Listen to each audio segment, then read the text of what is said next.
Welcome to Smart Remarks, where we still like the working man, even if it adds $1 to the cost of a bottle of vino.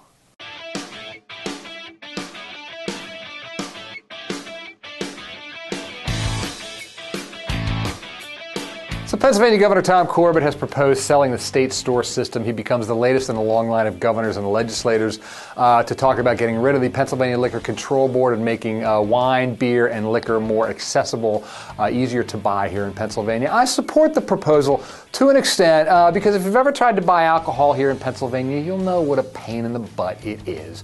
You're limited in your selection. You're limited in the number of hours the stores are open. If you want to buy a bottle of wine on a Sunday, for example, you got to wait till noon and watch out because the place closes at 5. And in 2013, I'm sorry, this is just unacceptable. And yet, at the same time, while I support modernizing the system, I'd like to try to do so in a way that limits the impact on the state store union workers. From what I read, Governor Corbett would simply get rid of or sell off the existing state stores and then sell off a whole bunch of new licenses.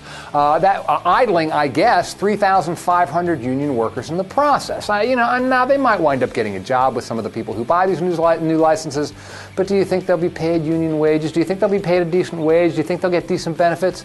You think they'll get any benefits at all? And I think, here are people who've done nothing wrong. They work for a system, sure, but these are people who make a decent wage. They probably live in your neighborhood. Their kids probably go to school with your kids. You might see them at the gym or the grocery store. They volunteer for community organizations. They're contributing members of this society specifically because they are paid a middle-class wage with middle-class benefits, and that benefits the broader society as a whole. But see, they are government workers, and we're in the midst of what we might call a war on government workers in this country. Many on the right are outraged because government workers, particularly unionized government workers, drive up our taxes and we pay more than we should have to.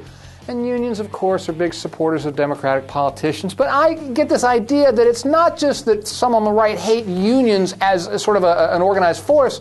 They seem to hate the individuals who are members of unions. They seem to hate the fact that a state store worker here in Pennsylvania might make a livable wage because that means the booze is going to be more expensive here than it is in places like Delaware and Maryland. And it might be, but this whole idea that this antiquated system is due to the greedy people of the unions, it's kind of ridiculous. It's kind of punitive. And I think to myself, why do we have to punish these people? Why do we have to punish people whose only crime, quote unquote, is to work for the system that we have? Maybe here in Pennsylvania we'll get rid of that system. I tend to doubt it, but maybe we will. But I'd like to ask the people who hate unions, what do you think is a fair wage for someone working in a liquor store? Should they make minimum wage? Should they make $10 an hour? Would you personally be willing to pay 15 cents more for a bottle of wine so they can make $12 an hour? Should they get any benefits, or should they just be treated like serfs? Just deal with it. Take what you got, and if you don't like it, you can go quit and find another job. Is that what ought to happen? As I said, I support the idea of privatization or limited privatization here in Pennsylvania, and that ultimately may cost some state store jobs. But I don't see a middle-class workforce that's been created by the current system as a problem. I don't see it as a bug. I see it as a feature. Ultimately, we may wind up getting rid of some of those jobs, and yeah, you may wind up saving money on your next bottle of wine as a result, but you also got to ask, what kind of society are you buying in the process?